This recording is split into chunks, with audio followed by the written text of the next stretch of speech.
Sir আপনার কাছে জানতে চাই, আসলে কনুই ব্যথা তো বিভিন্ন কারণে হতে পারে। কোন কারণে আসলে কনুই ব্যথা বেশি হতে পারে? কনুই ব্যথা এটা খুবই কমন একটি সমস্যা। এই সমস্যাটা আসলে কেন হয় বা কোন কারণে আমরা কনুই ব্যথা বেশি হয়, এই বিষয়টি নিয়ে আমি একটু কথা বলার চেষ্টা করব। ১ম এ আমি বলতে চাই যে কনুই ব্যথা খুবই কমন একটি সমস্যা হলেও এর বিভিন্ন কারণে কনুই ব্যথা হতে পারে।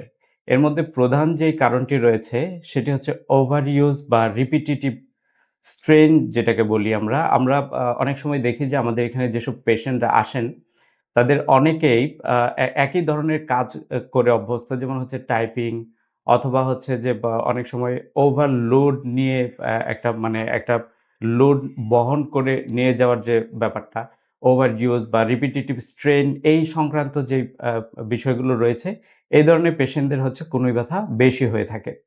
এছাড়াও যেটি হয়ে থাকে সেটি হচ্ছে যে টেন্ডনোপ্যাথি, বিভিন্ন ধরনের টেন্ডনোপ্যাথি বিশেষ করে ওভার ইউজ এর ফলেই টেন্ডনের মধ্যে আমাদের যে কনুই বা এলবো জয়েন্টের যে টেন্ডন গুলো রয়েছে সেই টেন্ডনোপ্যাথি ডেভেলপ করে। যেমন টেনিস এলবো বা গল্ফার এলবো এগুলো এক ধরনের টেন্ডনোপ্যাথি। এই টেন্ডনোপ্যাথি থেকেও কিন্তু কনুই ব্যথা হতে পারে।